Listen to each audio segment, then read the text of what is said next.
The Purge. The Purge. Danny Garcia versus Errol the Truth Spence Jr. What's going on, guys? Hey, man, let's get right into the video. What can I say, man? Hey, I'm excited. I'm excited for this fight. I'm excited to see Errol Spence back in the ring. He got into the car accident last October 2019. So it's coming up on a year. Coming up in October, be a year since his car accident. But it's past a year. He fought last July. So he's gonna be way over a year since he's fought. And let me not say I'm excited. Well, I am excited to see him fight. But I'm more so curious to see the state of mind, the state of health. I recently saw some pictures of Errol Spence. I went back and saw his mugshot. If you guys haven't seen that, you guys should check it out. Google it. Errol Spence mugshot after car accident.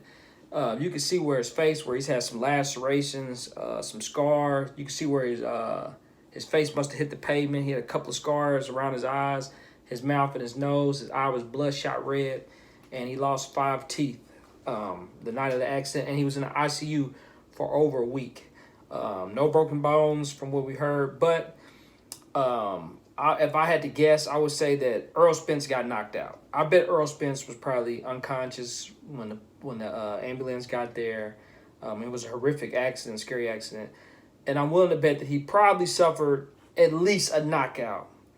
And by me saying that is, once you get knocked out in boxing, once a fighter gets knocked out, typically they keep getting knocked out.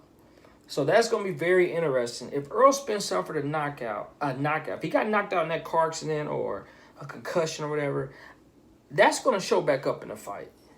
That is going to show back up in the fight. Matter of fact, it's going to play a mental role on Errol.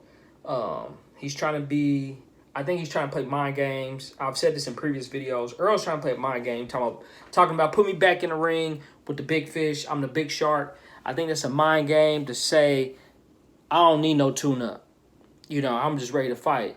Because if he took a tune-up, then it shows that he's unsure of his physical state, his mental state, and he's trying to test the waters. But it's smart. Anytime you are on a layoff, it's definitely wise to take a tune-up.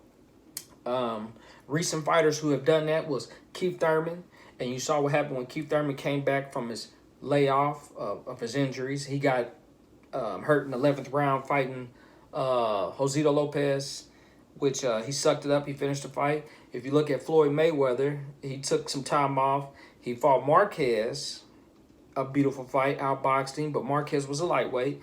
He didn't get hit, really get tested too much that fight.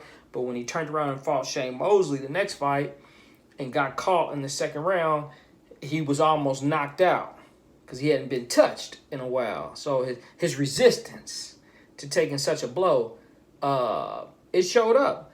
And not only that, for Errol Spence, not only would that play a role, but Errol hasn't really fought a heavy hitter like Danny Garcia. He hasn't fought a heavy hitter welterweight at all. He's fought in lightweights, Mickey Garcia, Lamont Peterson.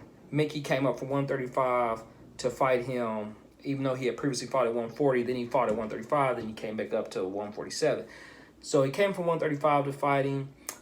Chris Algeria, he wasn't a heavy hitter. Carlos Ocampo wasn't a heavy hitter. Sean Porter's not really a heavy hitter. Sean Porter's more so of a overwhelming buzzsaw, whatever you want to call him. But anyways, with all that in mind, I know I'm speaking fast. I don't want this video to run too much longer.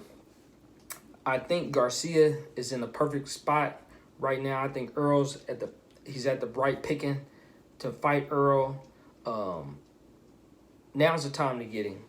And with Danny being such a, I think I would consider Danny one of the top welterweights. I think he's a great boxer. He's not the fastest. A lot of power, both hands, left hand dynamite. And I think his timing is superb compared to other boxers. And Danny picks up the pace as the fight goes on. And Danny's a great counterpuncher, like I've said. Danny's a great counterpuncher. And I think Errol Spence's style is going to play a part in this fight. Errol likes to trade. Errol likes to come forward. Errol's not real big on being cautious.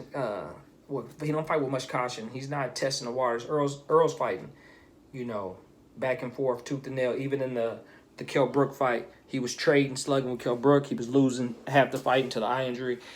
He was losing with Porter. I thought without the knockdown, it could have been a draw. It could have went to Porter. I think Errol Spence's style is going to hurt him.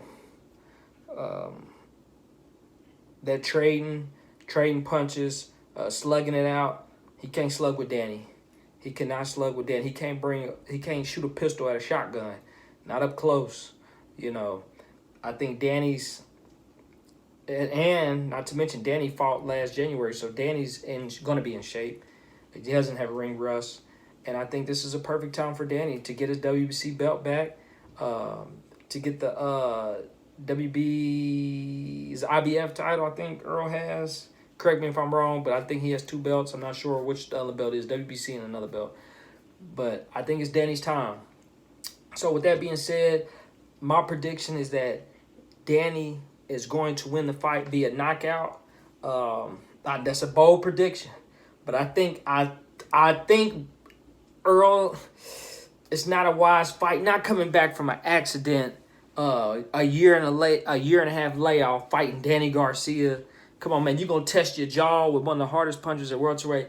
I don't see it happening, man. I got Danny Garcia winning via knockout, sleep. I think I think Earl gonna go to sleep like Roy Jones went to sleep when he fought Tarver. Sleep. That he gonna be sleep. Snoozed. Earl going to sleep. And it's gonna be a lot of tears, a lot of the Errol Spence fans gonna be, heartbroken. But it is what it is. It's boxing. I think this is a terrible fight for Errol Spence. I think Earl should have took a tune-up fight. There's nothing wrong with it. I think he should have took one and then moved down the line and to fight whoever was next. But it is what it is. Looking forward to this fight. Let me know what you guys think.